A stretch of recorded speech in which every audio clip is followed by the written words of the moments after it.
ओम शांति। व्यक्ति एक, व्यक्तित्व अनेक। इस पुस्तक में आज हम पढ़ेंगे जगदीश भाई जी में हमने अनेक रूप देखे। इस विषय पर पुणे मीरा सोसाइटी सब जोन की निर्देशिका ब्रह्मा कुमारी सुनंदा बहन जी भ्राता जगदीश जी के साथ के अनुभव इस प्रकार सुनाती है। तो चलिए आज हम इसे पढ़ते हैं। जब उनका स्वास्थ्य बिगड़ गया था तो मैं और गोवा की शोभा बहन उनसे मिलने गए थे। वे पलंग पर विष्णु समान लेटे हुए थे। उनको देखकर हमारी आंखों में आंसू आ गए। पर भाई जी बिल्कुल बेफिक्र बादशाह थे। अपने हाथों से हमें टोली खिलाते हुए उन्होंने कहा, आप दोनों बहुत अच्छी हो। मैं कहता हूँ दोनों के पास सेवा बहुत बहुत बढ़ेगी। सचमुच इन वरदानी बोलों का साकार स्वरूप आज हम देख रहे हैं। हमने उनके जीवन में यह देखा कि जो बाबा कहे वही हमें करना है। न मनमत न परमत, परंतु श्रीमत श्रीमत श्रीमत। पढ़ना और पढ़ाना, लव और लॉ, गंभीरता और रमणीकता, इकोनॉमी और एक नामी, ज्ञान और योग, सेवा और स्वपुरुषार्थ, इन सब का सुंदर संतुलन उनके जीवन में देखा। साथ ही साथ निराकारी, निर्विकारी और निरहंकारी का प्रैक्टिकल स्वरूप भी हमने उनमें देखा। जगदीश भाई जी में हमने अनेक रूप देखे। महावीर का भी देखा और अचल अडोल निश्चय के पैर वाले अंगद का भी देखा। ईश्वरीय सेवा में हड्डी हड्डी देने वाले दधीची ऋषि का भी देखा। पढ़ाई के चारों सब्जेक्ट्स की तरफ फुल अटेंशन देने वाले दी बेस्ट गॉडली स्टूडेंट का भी देखा। त्याग करने वाले त्यागी का भी देखा और आदर्श टीचर का भी देखा। ऐसे बाप समान बड़े भाई जी को हृदय की गहराई से स्नेह संपन्न धन्यवाद करते हुए मैं उनको कोटि कोटि प्रणाम करती हूँ, अभिवादन करती हूँ।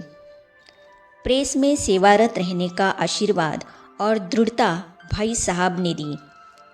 ज्ञानामृत पत्रिका की संयुक्त संपादिका ब्रह्मा कुमारी उर्मिला बहन भ्राता जगदीश जी के साथ के अनुभव इस प्रकार व्यक्त कर रही है। मई 2000 में मेरा शांतिवन परिसर में ज्ञानामृत प्रेस में सेवार्थ आना हुआ।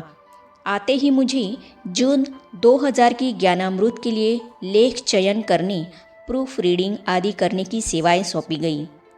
इसके कुछ समय बाद भ्राता जगदीश जी का अचानक शांतिवन में आना हुआ। उन दिनों इस परिसर में अब की तरह गहमा गहमी नहीं थी। थोड़े से भाई बहनें थे। भ्राता जी दोपहर के 2 या 2:30 बजे आए थे। परिसर में सन्नाटा था।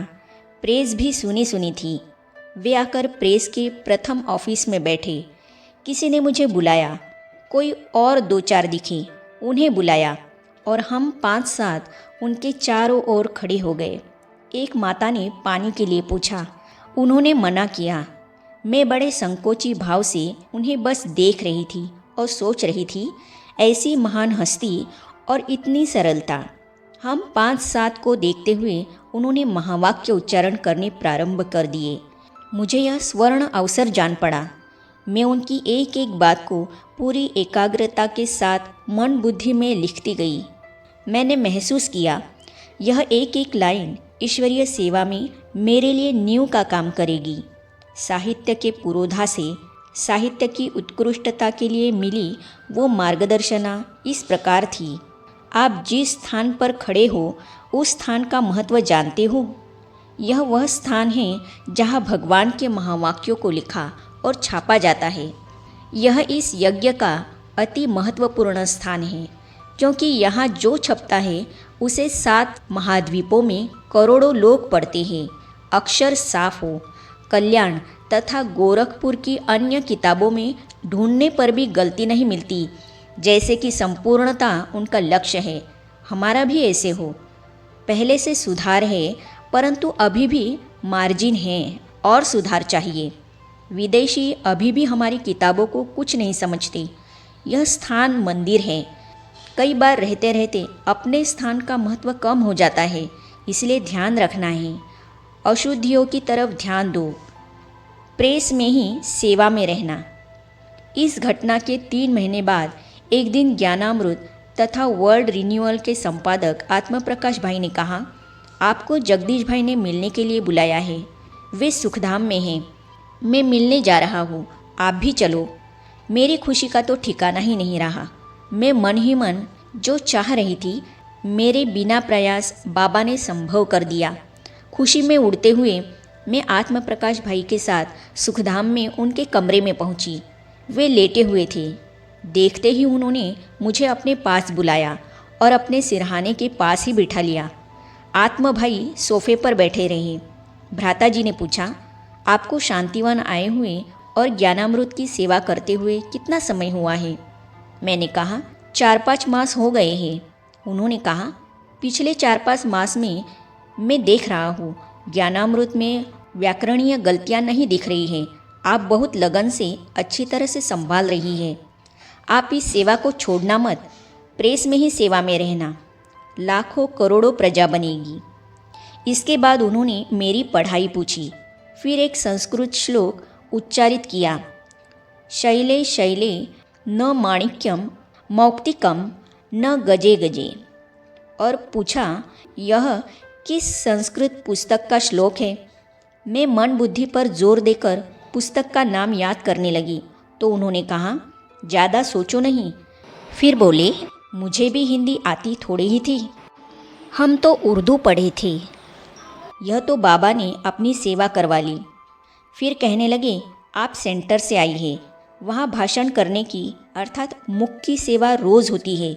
यहाँ आप सारा दिन लिखने पढ़ने की सेवा करेंगी तो आपके मन में विचार आएगा कि मैं वाणी की सेवा तो करती नहीं हूँ, लेकिन आप वाणी द्वारा कितनों को संदेश दे सकेंगी, 500 को, 1000 को, 5000 को।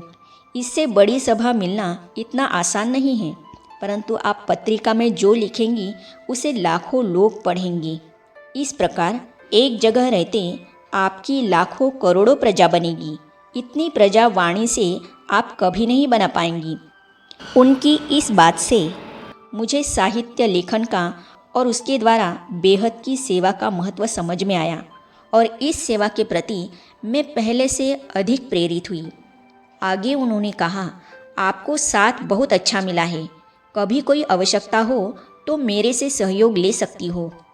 आगे अपने अनुभवों में ब्रह्मा कुमारी उर्मिला बहन जी कहती हैं, आपका मेरे से ज़्यादा स्नेह है या मेरा आपसे, तो इन अनुभवों को हम पढ़ेंगे अगली कड़ी में।